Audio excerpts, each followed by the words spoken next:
Breaking news out of Encino, where a security guard has been wounded outside of a music executive's home. Gigi Graciette is live there with all the details. Gigi.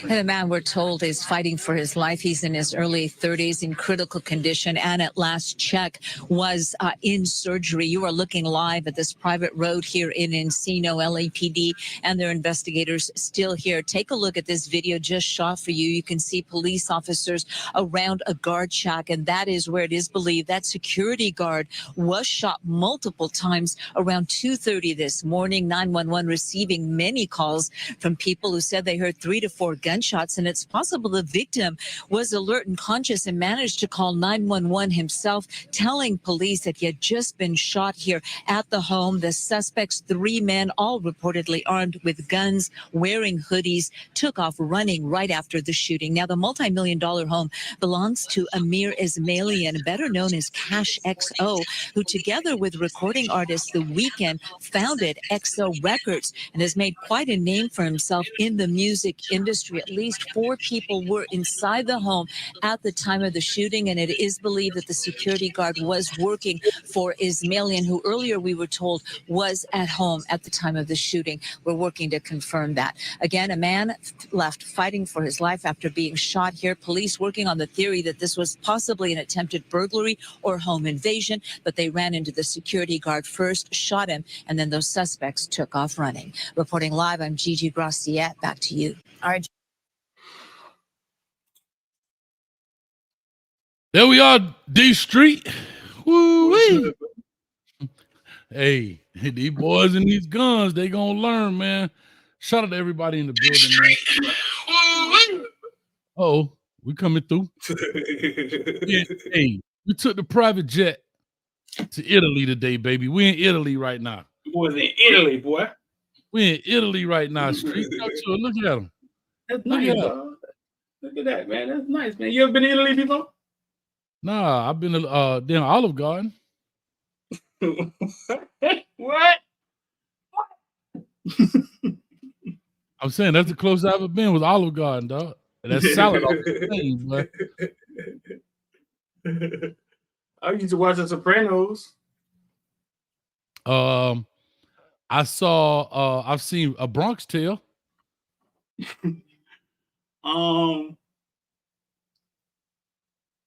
I ate at Carrabba's the other day. Yeah, I've been to Italy before. I had some spaghetti. I had some spaghetti. You had some spaghetti? Yeah. With the meatballs. Spaghetti and the meatballs. I love watching The Godfather.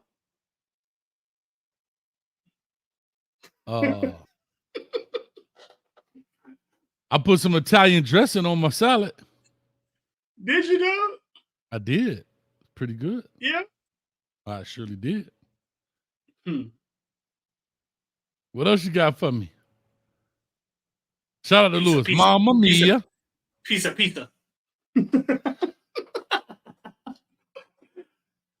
What's going on with you, bro?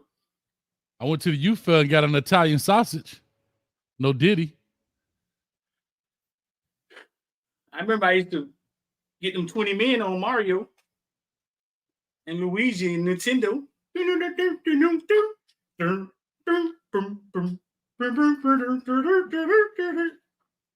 that was a long time ago, boy. Christ, that was a long time ago. I had some French toast sticks. Oh, my bad. Anyway, I blew it. LV say 20 men is wild. LV, go to the corner. 5 minutes. 5 minutes in the corner. LV, you got 5 minutes in the corner of that boat coming through right there. Go on and float away. You got 5 minutes. 20 minutes. Man, we dual casting this thing, man. This is Hayes Street. I'm Coach Hayes. That's my dog over there, D Streeter, man. Yeah. We in Italy, Hold right? on, man. Wait. We got a celebrity in the house, dog. Shout out to my boy Lamb Liddy down there, Kenny Lamb, man. Kenny Lamb done produced everybody from Alvin and the Chipmunks to Beyonce, dog. Everybody, dog. Man, dog. That's the homie, man. Listen, shout out to Kenny, man. He used to live right behind me, man. Yeah. You should hear me and Kanan on the phone 3 o'clock in the morning breaking down Drake and Kendrick beef. I bet he got Shout to Kanan, man. He was a killer on them drums too now, and on that football field. Yeah, and on that football field. Now hear me. What's the boy New Orleans OC? Quay. Kanan and Quay was on the same team, right? No, I think at FAM, yeah. I don't know. Yeah. I think maybe so. I don't know. I thought Quay was a little older, but maybe so. I'm not sure. Nah, but yeah. Quay only, man. Nah, but I think he was Edison in high school. That's Kanan Lamb, man, with the New Orleans winner, but he ended up being a world-class producer. Produced a lot of Missy stuff. I know he produced I Broke the Windows Out Your Car. He was about to produce Jasmine Sullivan. I know he produced Beyonce. He did work with Rick Ross. He discovered Suki Hunter. Then she went left. Or maybe right. Ain't no telling which way that thing went. But she got herself to a bag. You know what I'm saying? She got herself to a bag. But since the day story time, though, right? Quick question. Suki Hunter, she from Miami? Suki not. What's Suki from, Lamb? I don't know. I didn't know if she was from Miami or not. He discovered Suki, man, and she was like really big on social media at the time. You know what I'm saying? Okay. And it was like, is she talented? Isn't she talented? But I was like, yeah, she's talented. She's witty. She's daring. Delaware. Yeah, and I was there the night that her first time she was on Love and Hip Hop. Kanan invited me there, and that was the same night LSU played Clemson. And they said Sunshine had never lost a college football game. And I looked at Lamb and I said, he gonna lose tonight. So Joe Burrow did not come here to play with him. He gonna lose tonight. And Joe Burrow did not come here to play with him. Oh man. Delaware. I'd have been through Delaware. It take about 25-30 minutes to drive through Delaware. Yeah. Bruh. Oh Delaware. Yeah, I drove that before, headed to New York, man, to get unemployment. I thought I left the military. I thought I was gonna go to New York and get unemployment because I thought the unemployment was higher. That was the dumbest decision I made in my life, bro. Bro, Delaware about big as Liberty City, dog. Straight up down. Suki from Delaware. Whoa. So listen, today's story time, man. Me and Hayes said we're gonna come in here and just tell some of our unique stories, man. And I got one. Now Lamb done popped up in here. You feel me? Okay. I met Lamb in high school. I had a headset and I was playing Jay-Z, Can I Get Open? This is the first Jay-Z with Jazzo. Lions, tigers, bears. Oh my God, goodness gracious! That Jay-Z. Before he turned into cool, big nose Jay-Z, he was a fast rapper, and I was listening to it over and over, rewinding the tape in class. And Lamb grew up, mom, daddy, church boy, playing the drums. You know what I'm saying? Yeah. We was talking. I let him hear it. I gave him one headphone in class, right? So y'all like this? He had never heard it before. You know what I'm saying? He had never. This is before he was Lamb Track Studio, knowing everybody in the industry. You know what I'm saying? And he had never heard it before. We started vibing, dog, listening to it. You know what I'm saying? And I've heard him tell the story before. I wish y'all would let him tell it. You know what I'm saying? On the link. I went on to make beats, you know what I'm saying? I went on to make beats, but nowhere near. I had my own little record label, nowhere near the level this man banged out. You know what I'm saying? Well, but it kind of started there. You know what I'm saying? Okay. That thing could have been Lamb Street. Lamb Street Studio. You said it was Wu-Tang. You said it was Wu-Tang first. We used to be in class, one head in the front of the class, too. I don't even know how we did that. Where was the teacher, Lamb? We was in front of the class. My baby mama was over here. Didn't know she was going to be my baby mama. But she was over there to the left. And we was in front of the class listening to the headphones. Where the fuck was the teacher? Bro, I don't know. Hold on. Y'all was at New Orleans, right? At New Orleans, yeah. Oh, Man, teacher was in a teacher parking lot drinking that cane juice, dog. Don't worry about it. No, dog. Where was the teacher, dog? The teacher no, was man. in this. The teacher was in the teacher parking lot drinking cane juice. Y'all stop. Nah, but yeah, man. Wu-Tang, Jay-Z, Jazzo, and he always said kind of like started there for him, man. But he turned out to be world class. Oh, that's awesome, man. Producer, you know what I'm saying? And a hell of a wide receiver, dog. I ain't for a light skinned dude. I ain't for a light skinned dude. I ain't for a light skinned dude. Matter of fact, real quick, when I got the job, tell me if I'm wrong, Kanan. I got the job at Norland. There was a board. Of course, the new school is there now, but there was a board, and I think he had the record at Norland for like the most reception. I want to say it was like 78, 79 receptions at Norland. Like there was a record up there. It was like a board used to be in that 1-3 hallway in the very front. They used to call it the 1-3 hallway. I don't know what y'all call it. I think y'all had colors back then. We used to skip out there. My bad, mama. I was in school. I wasn't skipping. But anyway, yeah. But here go my Lamb family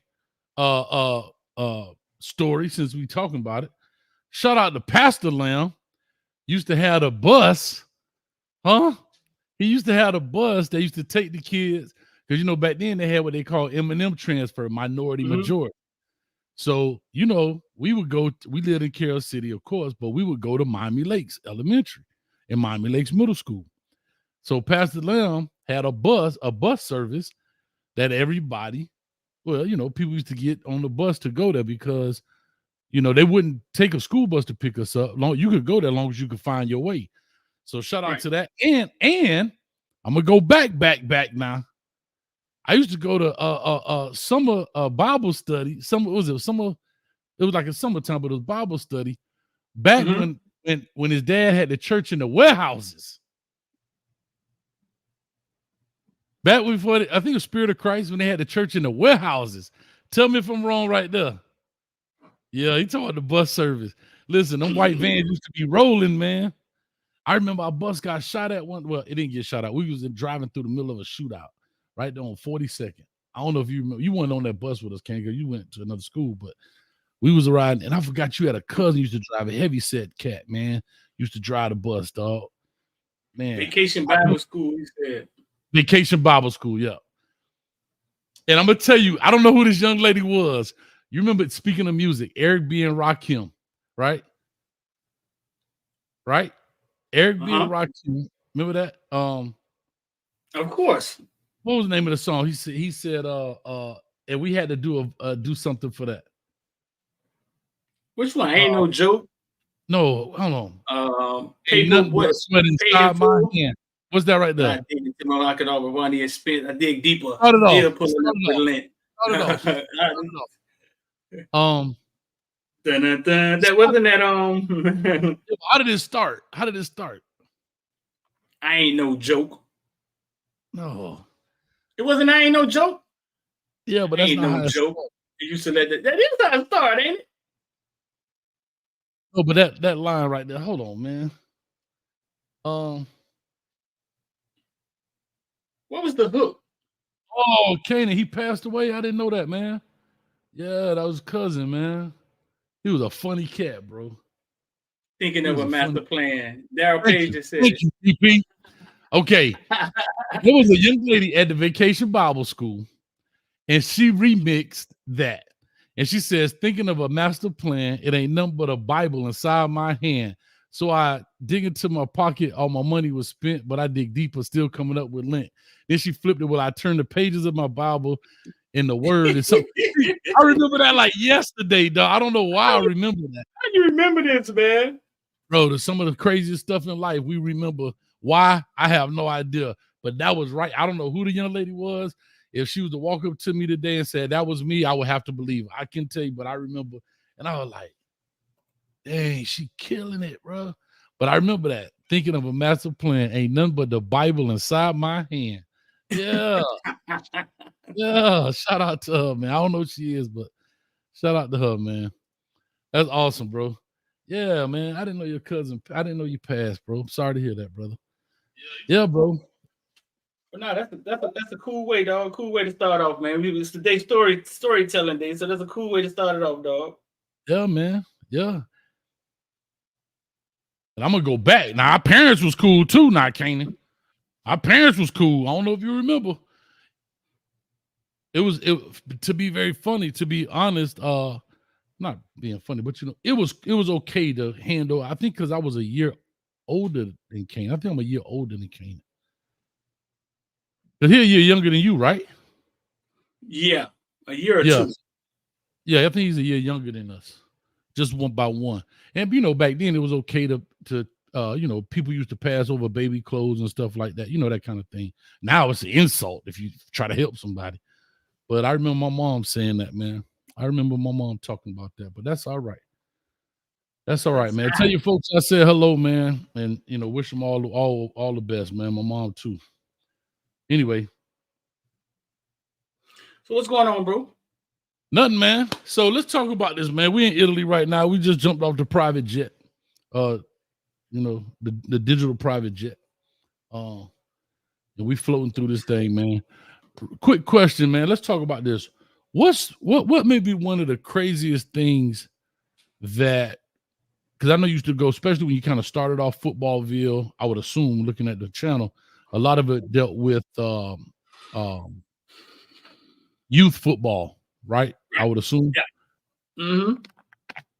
What's one of the craziest games or things that happened at one of them youth football games, bro? Like, I'm trying to get love and hip hop-ish, dog. Was it mama's fighting dad? Somebody want to fight the coach because he ain't play shorty, or you know what I mean? Whatever. Ooh. That I was actually at. That you were there, like you were filming, whatever you were doing. You're doing your Footballville thing, and you were like, "Oh Lord, this thing here finna go left."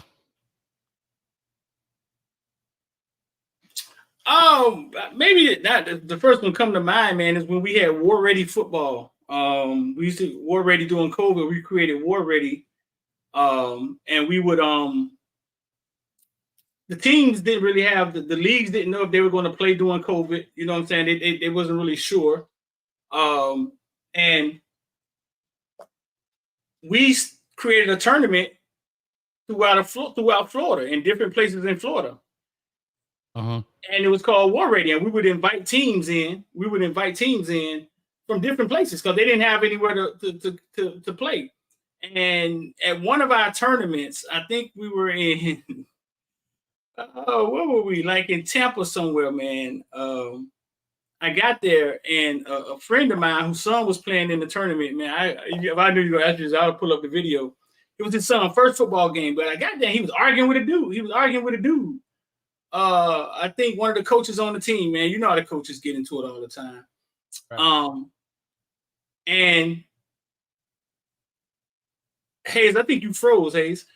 Check that out. Yeah, I was listening because I'm gonna have to cut it off and cut back, but I didn't want to interrupt your story. I'm just not that good at standing that still.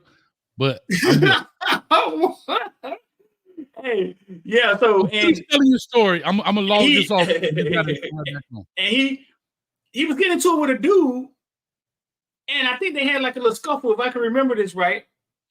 And the dude went to his car.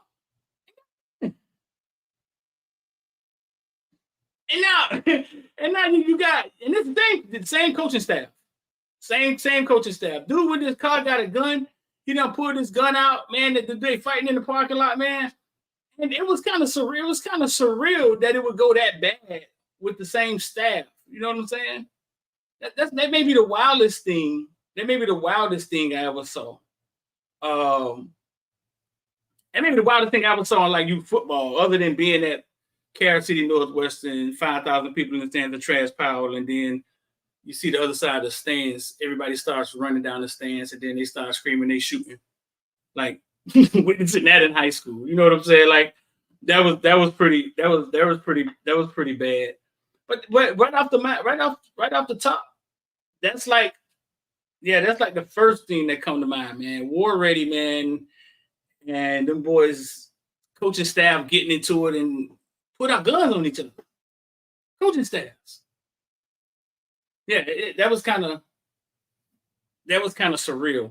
Let me think of some more anything else crazy that has happened.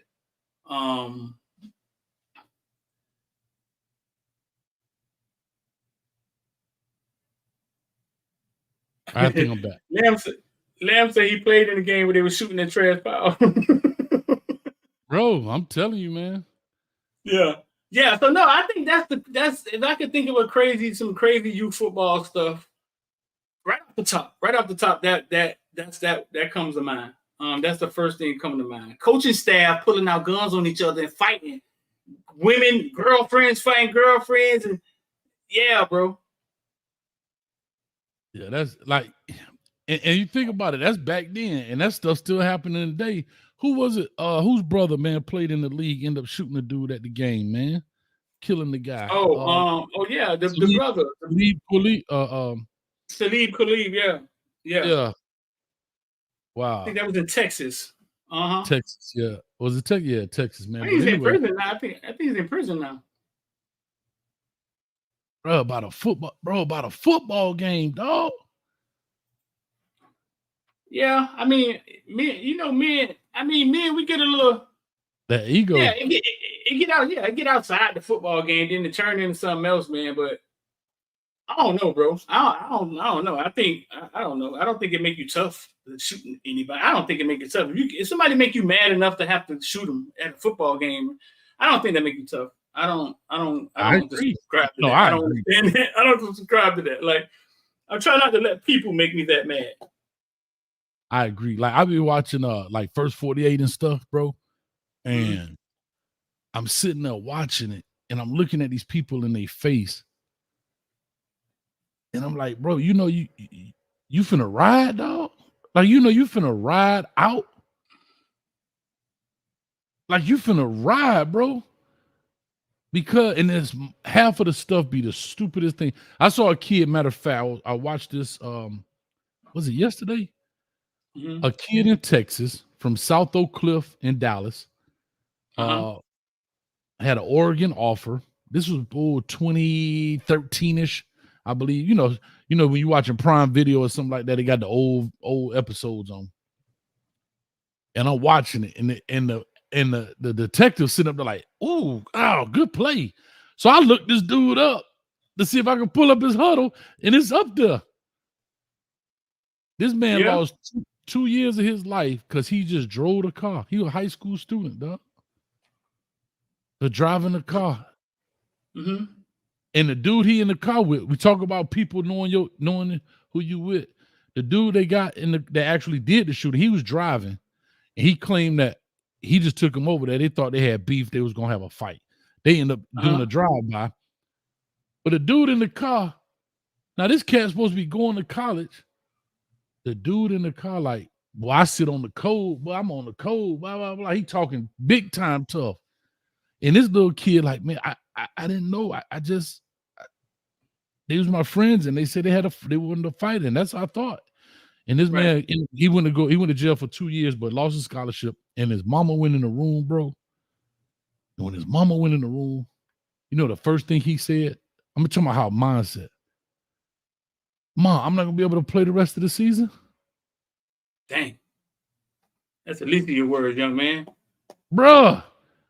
That's it. Bro, the first thing his mama just broke down, bro. Yeah, that's the least of your worries, dog. Wow. Ooh, good question. Lamb. Question. What does one do with competitive nature after a life of football? You like to start that streak? NCAA 2024. It's in the game. It's in the game, Lamb. You better get your sticks on. You better, boys, get paid to go live and play these. You better get your video game. You better get your Fortnite on. His stick. Well, Lamb, I'll say this. The same thing that made you successful, me, everybody else, we took it to something that we love to do. You love music. You took that same competitive nature to the keyboard, drum machine, whatever it is that you do, however you produce the music. That ain't my world, so I don't know. And the same thing here. For me, it was coaching, and now this. Like, I look at this as a sport, dog. Like, I'm trying to have the best, optics and experience for the viewer. Like it once you have that in you, it's in you. You know what I mean? So that's what you do. So whatever you do after football, that beast doesn't die. You know what I mean? For most of it doesn't die. You just carry it on to a new arena. And that's really what it is, man. So that's what, I'll just say that to answer the question. That's what you do with it. You just channel it instead of diving for that long pass. You know what I mean? You dive into that keyboard or that beat machine and you dive into them crates of records looking for that hit sample that ain't nobody got yet. You know what I'm saying? I know that's what about that dude? What about that dude like Jamal Crawford, Mahmoud Abdul-Rauf, Chris Jackson, like those guys that it seemed as if all they ever did was play basketball. Mm-hmm. Like Mahmoud was in the Big Three. He was like 50, bro, in the Big Three, like, and still could play. Like, what about guys like that? You know what I'm saying? It's like you saw this video of Darryl Green backpedaling the other day. You saw it. The backpedal. Like what about guys like that? Where it's like they dedicated everything to the game, they did it right, they made it to the highest level, and it's like that's all you know. Here's what I'll say, Street, and this might not be a popular opinion, but I do believe in life you should have a hobby. I'm not saying that you should not be engulfed in your work, right? Especially in the early stages. But if you don't have a hobby, meaning you do something different, still can be competitive. A lot of guys pick up golf, stuff like that. You can suffocate yourself in that. Like for me, I like to go hunting. It's something different. It's still competitive, trying to do this, blah, blah, blah, whatever. But you got to be able to do something different, bro, because it can consume you. It can consume you. And the unfortunate thing about sport, especially about athletes, you're going to hang the cleats up. The boxing gloves, the tennis shoes, the racket, whatever it is, the bat, whatever you use, you're going to hang it up because age is your enemy. Right. And if you've done something like a Tom Brady, think about it. He's 45 when he retired, something like that. Think about it. This man probably been playing since he was 5. This man has done this for 40 years. 40 years. That's wild. And look at those cheekbones. No Diddy. I'm just saying. My goodness, that guy there is. I was being funny, guys, about the roast. Y'all, relax. On Twitter me to death. But I was just saying, you think about him for 40 years. Like, what does he do now? Well, what he did was he created businesses as he went, the TB12 thing and all of those other things. So he'll stay pretty busy. Yeah, it's tough. I talked to Kenny Phillips about this, and he was saying that like a lot of athletes like mentally really deal with adjusting after, because it's hard to adjust walking out on Sundays and Saturdays, 100,000 people yelling for you, and then it stops. Like that. Yeah. I saw Karl Malone in the hotel lobby one day, and nobody knew who he was. And I called my homeboy Frog, and I say, Frog, boy, we officially old. Because our childhood heroes, people don't even recognize them. You know what I'm saying? Yeah. Yeah. Right. So that's the part he'd say mentally a lot of them have problem dealing with. Like Channing Crowder talks about it, like being able to walk out in front of 80,000 at Gators in a swamp and raise their arms, and everybody, it was like having a remote. Go nuts. Go nuts. Everybody go nuts. Right. It's like having a remote. And he said, then the power is gone.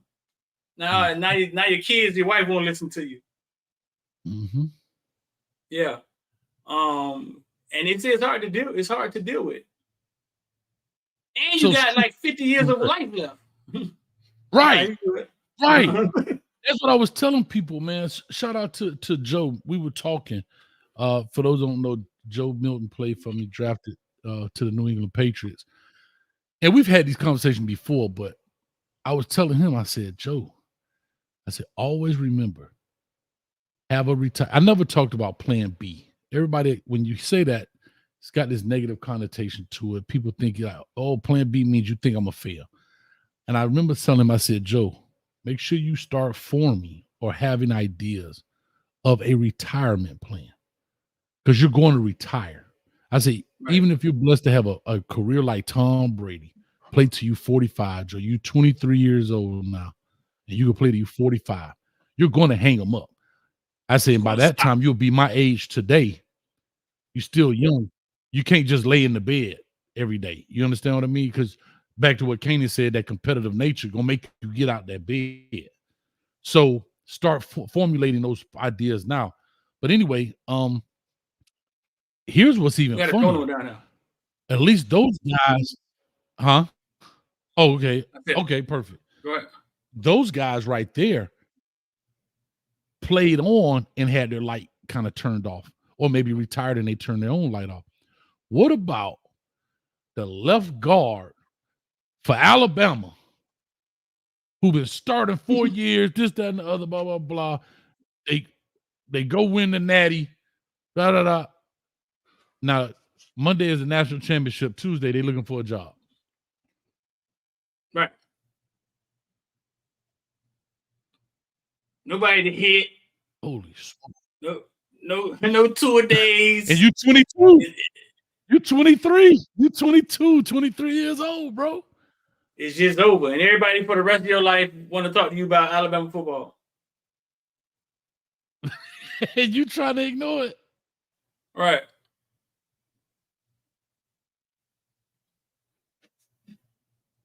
Shout out to Coach Kane with the $5. He said you set aside for what you love.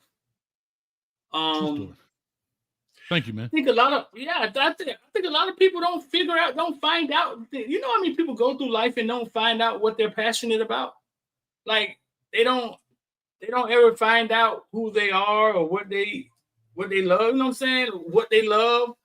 And even if you do love football, like outside of football, like who are you? Like what do you like doing? A lot of them, like I see this college kids all the time. They tie their life to football. And if they're not doing anything, they're not on social media until they get on the field. They get on the field, they make a play. Now they're on social media, they putting up the pictures. So yeah, a lot of people don't ever find out the thing that they love or are passionate about, or what you would do for free. Wake up in the morning to do for free. Yeah, I'm telling you, dog. And like that's the crazy part about it. You always think about that, man. When you because that clock gonna hit zero at some point in life, whether it's at your hand or the hand of a coach, a decision maker. The clock is gonna hit zero. It will be your last game in some form or fashion. And I remember talking to Duke. Duke called in one time, and he just retired. Right. And Duke said, "Coach, I'm gonna play this thing till all 32 of them say no." I said, "What you?" He said, "All 32 teams got to tell me no." And I was like, "Man, that's awesome, bro." But it's funny to see a kid like Duke, right, come in at 9th grade. He played at Norland, got him that 9th grade. Watch him go through his high school career, go through Miami Hurricane career, go to college career, and call himself retired. Like, I'm like you. I'm officially old, dog. Like Dwayne Bowe and these boys. I remember, dog, them being in CSI getting in trouble. And they talking about they retired from a job. Right. Right.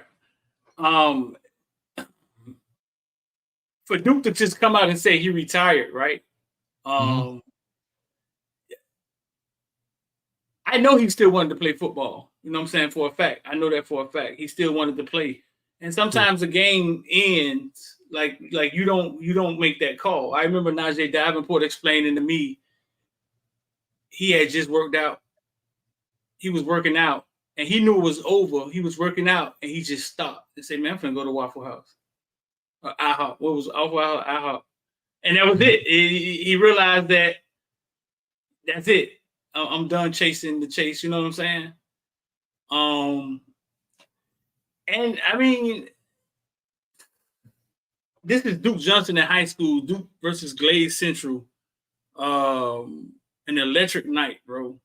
We went in there and Glade Central had the Gatorade Player of the Year, William Likely, a running back on their team. And this was a playoff game. Duke them last year. Yeah. Yeah. Since the story time. I remember going in there, bro, and I hadn't seen a high school atmosphere like this. This was kind of like Northern Central versus the West, right? But then you add in some big real grills, the grilling the hog, and half the crowd don't fit in the stands. That's right. It was a different, bro. It was a different thing, and they was. For people that don't understand, like Glade Central, maybe Hayes, maybe you could help me with it. And that's Duke right there.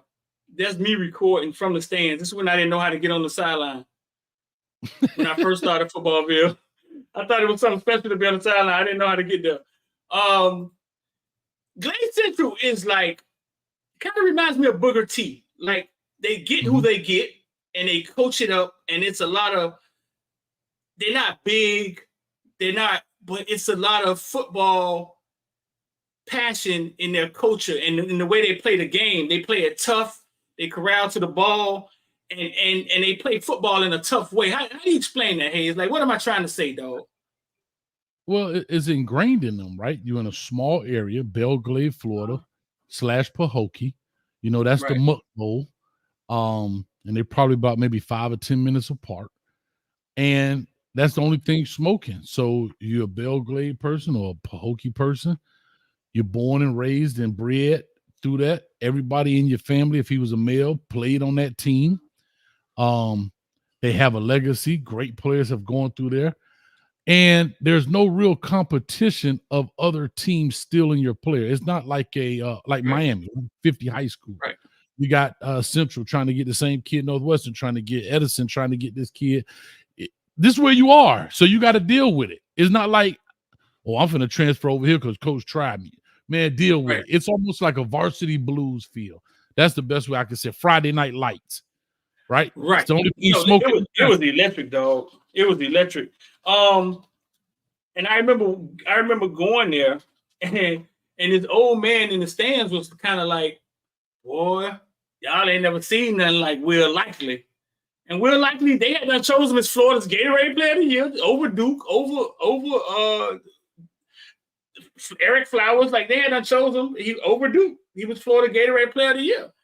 And I was just saying to myself, boy, we about to unleash something on Glade Central, boy, y'all ain't never seen. I'm not sure if Will Likely was even on the field. Now, I'll tell you this, the first quarter, this is how I explain Glade Central, like a bunch of jackals. Like a bunch of hyenas, I mean. Like a bunch of hyenas, like they don't care if their tackle is small, they don't have a big D-line. It's like a bunch of hyenas just with the passion of hunting and playing football, and that's how they win. And then every now and then, they'll have a star, you know what I'm saying? Like an NFL guy. Not every now and then, they actually did a lot.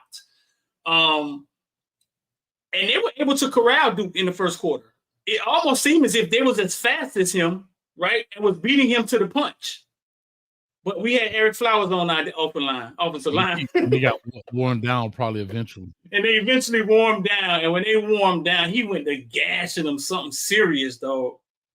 And this was the last run to the state title when Heidelberg started giving him the ball 25 times for the first time in his career. When he started giving it to him, like, listen, I ain't winning no state title yet. He started giving it to him 25, 30. And that was the first time he gave Duke the ball like that. And he started putting them up, boy, 180, 220, 323 yards. Heidelberg out here in the I-back. I'm telling you, it's coming back in the I-back. You think it's coming back, dog? Oh, you can see it all this way. About half after halftime, they wore him down, and he started doing this. And I think I have it right here. I think he rushed for like, let's see.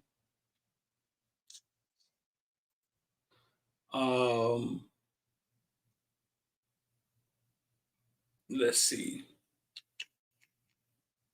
Nah, that's wild though, man. Speaking of that, while you talking about that, like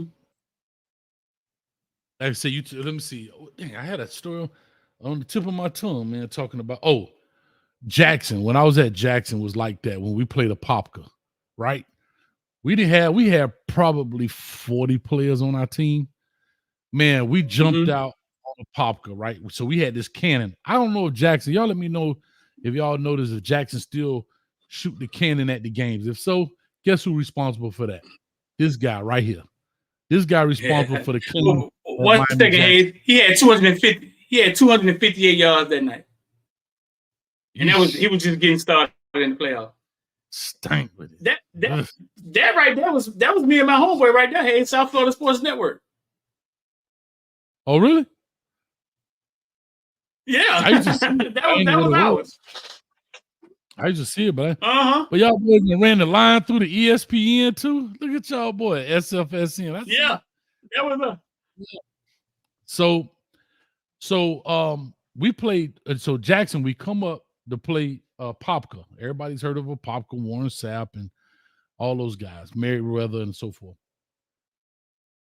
We get, first of all, they send us to a church to eat.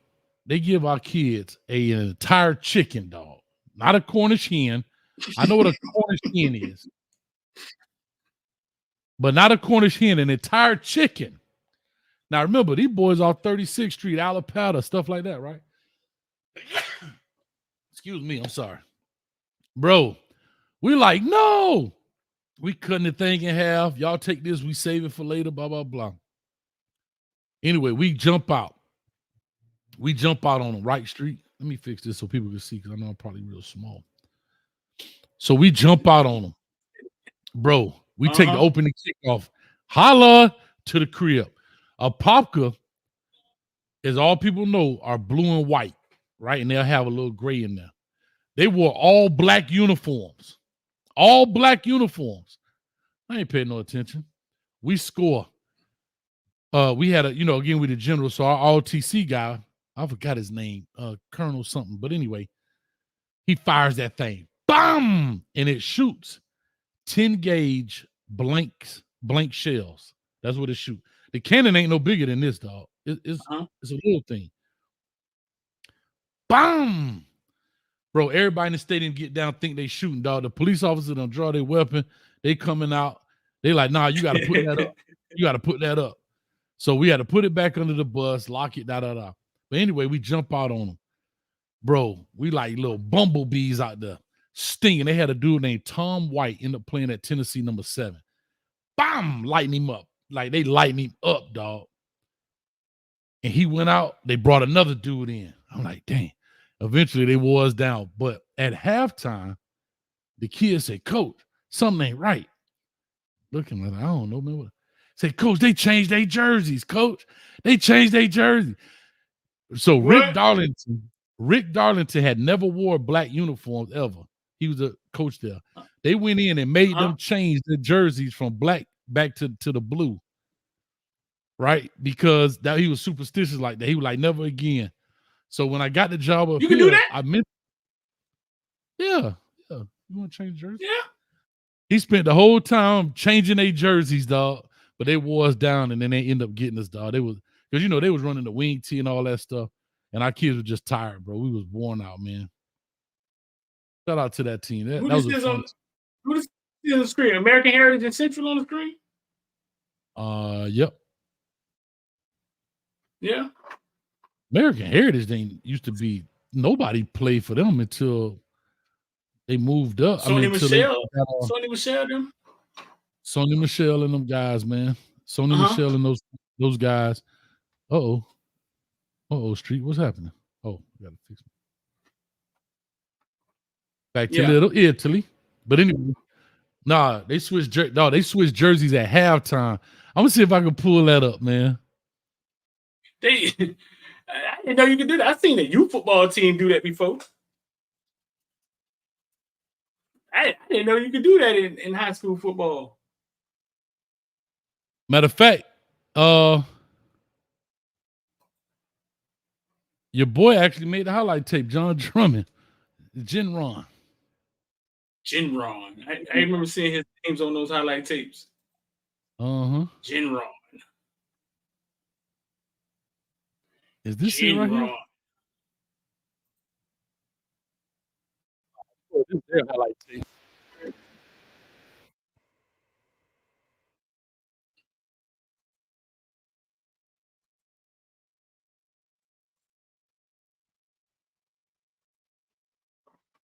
I can't see it. So if y'all just get in here, man, hit the like button and share for us, man. The day me and Hayes came here and decided he'd come in here, man, just tell some football stories. And if you wonder where we at the bottom, we're in Italy down there. How much it cost to fly to Italy, dog?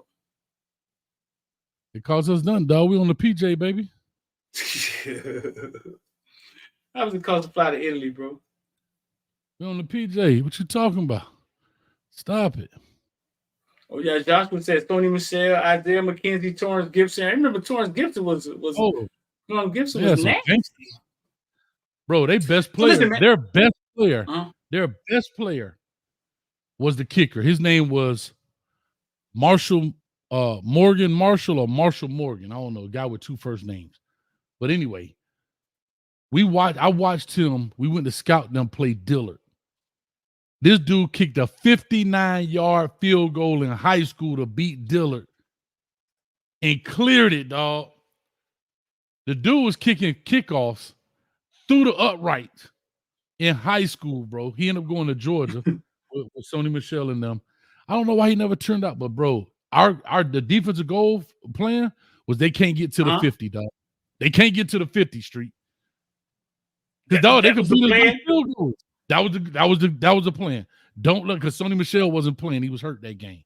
So don't let him get to the 50. Because the dude right here, he cleaning them out, dog. He cleaned them out. So listen, when I was in the military, in the Marine Corps, I was in a station in Beaufort, South Carolina. Beaufort, South Carolina is actually where Parris Island is. If you ever saw Full Metal Jacket, that's where they filmed Full Metal Jacket at. Private Powell, that movie, the whole drill instructor. But it was actually filmed at Parris Island. That's where you go to the Marine Corps boot camp. That you usually go there in California. But after boot camp, I was stationed at Parris Island. And Parris Island is in Beaufort. I think the base is bigger than the city. I don't know. I think the base is bigger than it is out in town. 13,000 people population in Beaufort, South Carolina. They claim the fame was that Forrest Gump was shot there. Bubblegum Shrimp. The scene where he come meet the family on the porch. The scene where he come meet the family on the porch. That was their claim to fame, dog. And it was one little girl I was messing with. She was like, that's the girl. She was on the porch. She was the girl on the porch with him. And you know what I'm saying? Like, that was their claim to fame. But they had two high schools. They had Battery Creek and Beaufort, where I was in the military, and that's it. Now, I'm coming from Miami. Now, high school football is crazy down here. And now I'm in a town where it's two high schools. And one year they started telling me, hey, man, Battery Creek got a kid out here, man. You should come see him play. Now, this was way before football. I was in the military. I was just a football fan, big football fan. I was like, come on, man. Like, how good could it be? They was like, well, he went to the camp, and they say Florida State like him. Like, man, Florida State don't like nobody from no Battery Creek High School, bro. Like, I'm young, and I'm like, come on, man. Florida State did not travel to Beaufort, South Carolina to see somebody from Battery Creek play. So my homeboy begged me to go see him play, and we finally went out there and watched him play. He was like a linebacker, running back, did everything for the team. He was the big, all muscle, biggest dude on the team. And I watched him play, and I was like, nah, man, it ain't no way that they're recruiting that dude. Even though he was big, but he didn't come off to me. You know what I'm saying? I hadn't seen football at its highest level in South Florida. It didn't come off to me as somebody that Florida State would be recruiting. Fast forward maybe a year later, I'm watching football, right? Miami versus Florida State. And guess who that kid was? It was Greg Jones, the running back from Florida State. That ran up, yeah, dog. Yeah, dog. It was Greg Jones. And they actually was recruiting him. And we all know the story. You know what I'm saying? We all know he ran all over Miami. He allegedly ran Sean Taylor over in that year they played in Dolphin Stadium. But no, he was a freak athlete, bro, and he was a big country strong dude. And I guess they saw something in him. Bro, wasn't he the dude that played when they played North Carolina? He punched that dude in the side, like put like stiff arm and like, oh my god, right here, I think. He go right here. I was just talking about it right here. Bam! You just got Greg Jones. Wasn't it the game when? Wasn't it the game? That's the Sean Taylor. That's the Sean Taylor thing, right? The one right there when he allegedly ran Sean Taylor over. You know what I'm saying? They just showed it.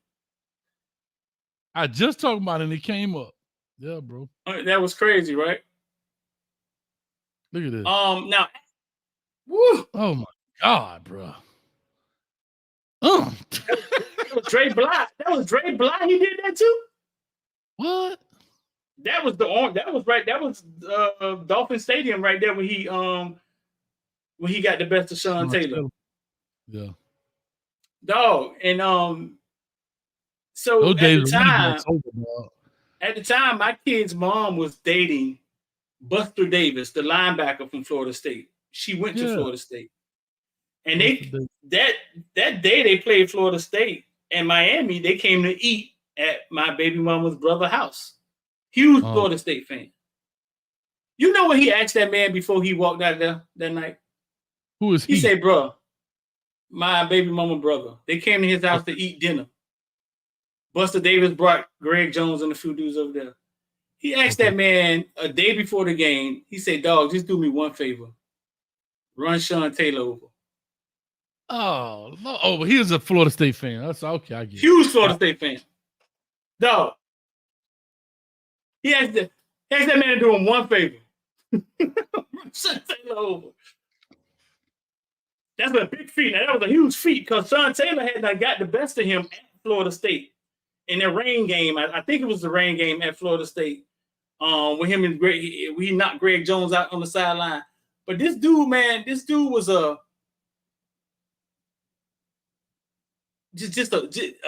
country, just a strong guy. You know what I'm saying? Yeah. He turned into a running back. He probably could have been anything. Probably could have been a linebacker. Probably could have been anything.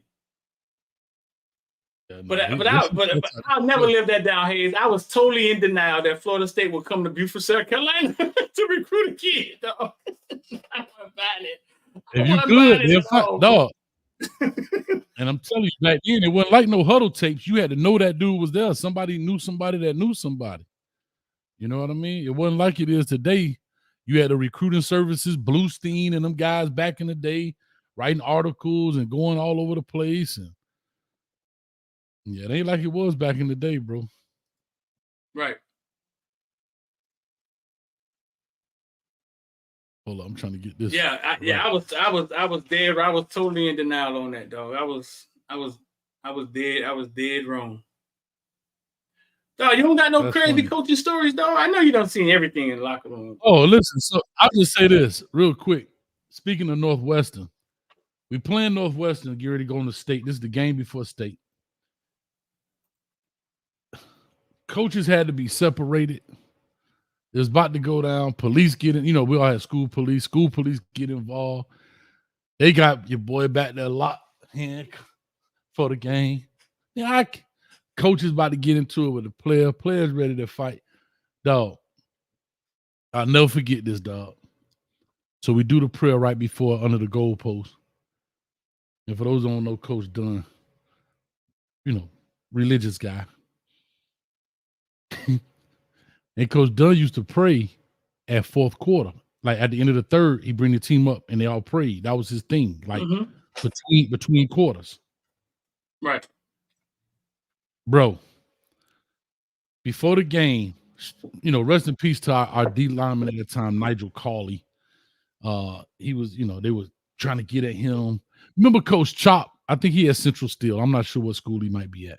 Chop. They call him, yeah, Coach Chop. He always been at Central New Orleans. You see him, dark skinned brother, man, cool. But all this was going down, dog. It was nuts out there before this game. And you know, the teams are out there an hour and a half before the fans even show up. So this is going down with no audience, right? So long story short, dog, Doug go to pray, and he going through his prayer. And he said, Lord, please, he got full tears going down his eyes, dog. He's shivering and shaking. And he said, Lord, please forgive me for what I'm about to say. But I want to kill all these motherfuckers. I said, oh my God. Dog. And I believe that was from his heart. Like he just, you know, it wasn't, it just, I think he just caught up.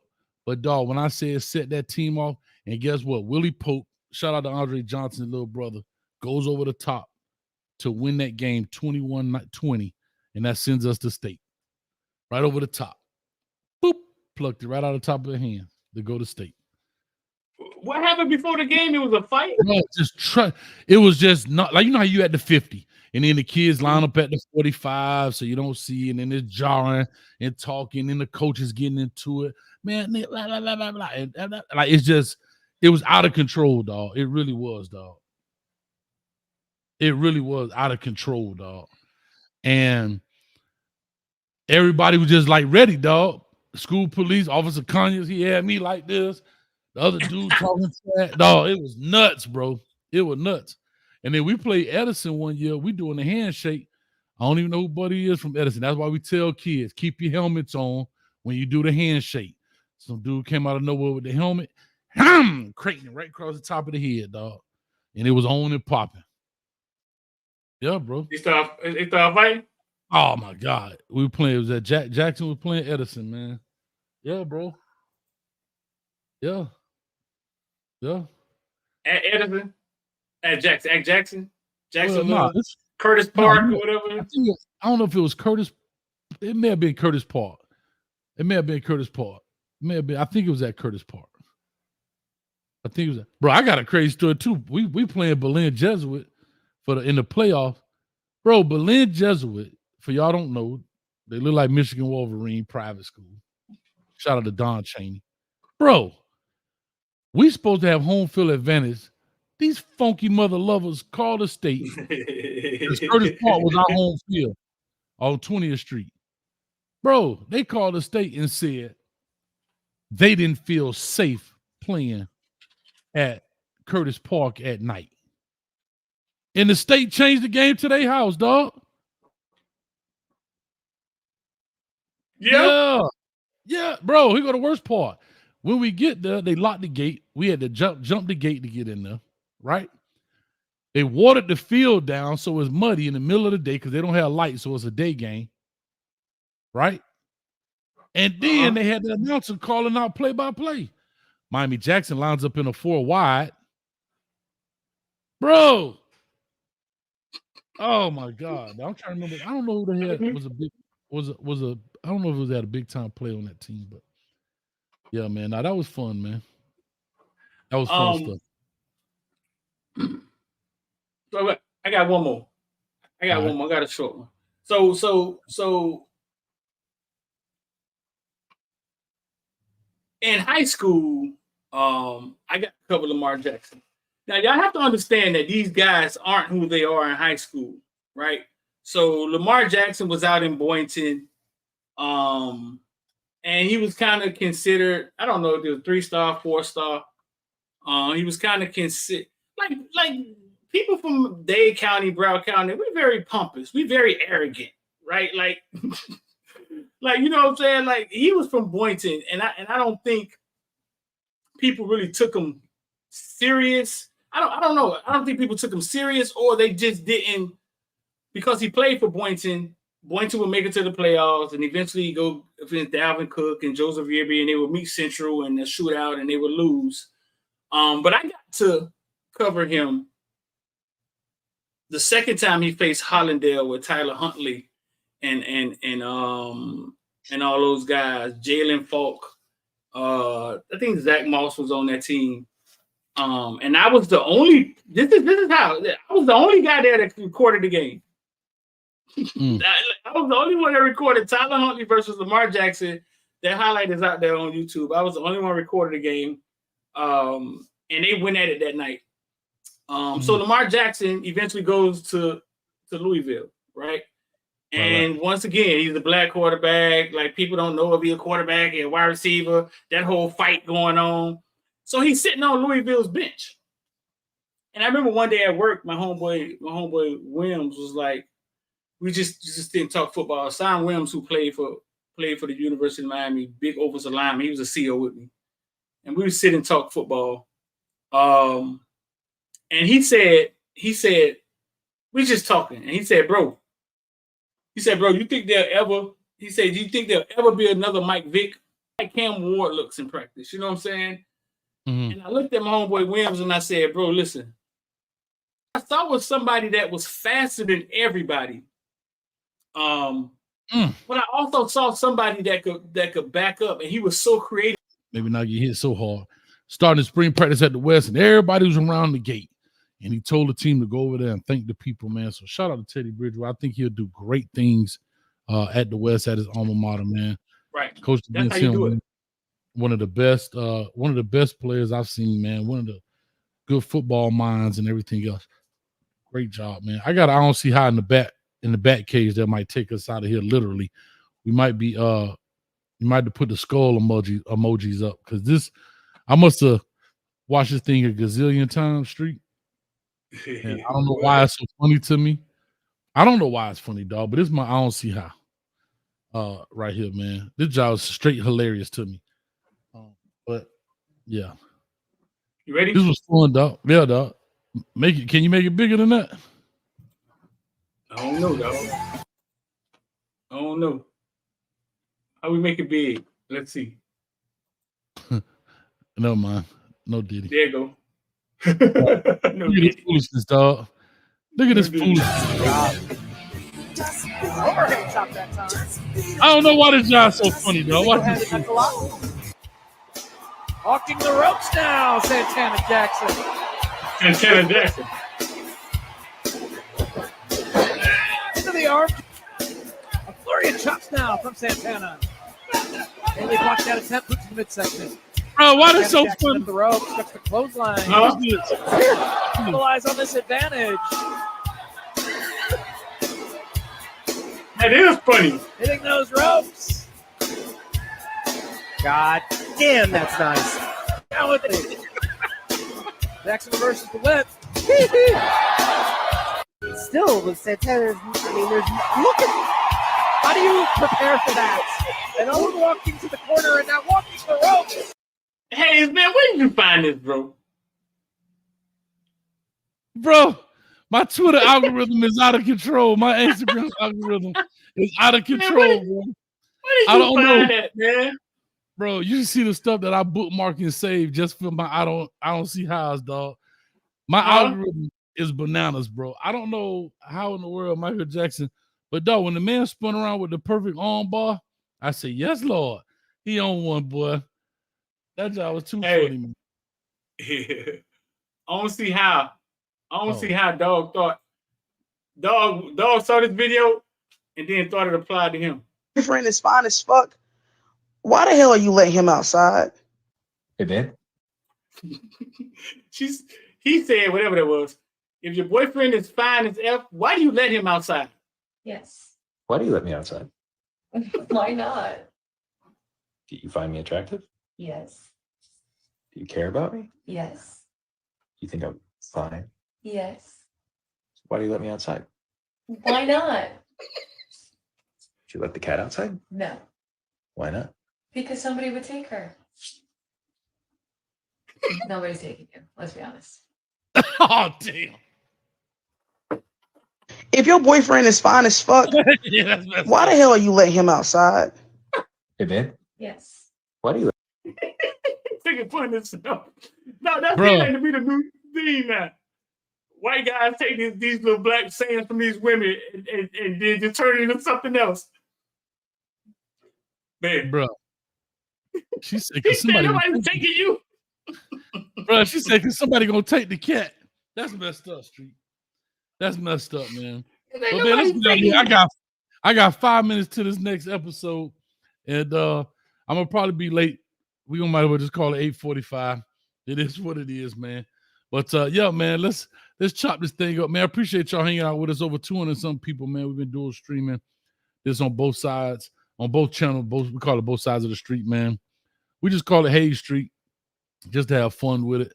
I'm Coach Hayes. That's my man D Streeter, and we do this just having fun, man. Bringing in daily content about latest sport topics or whatever the case may be.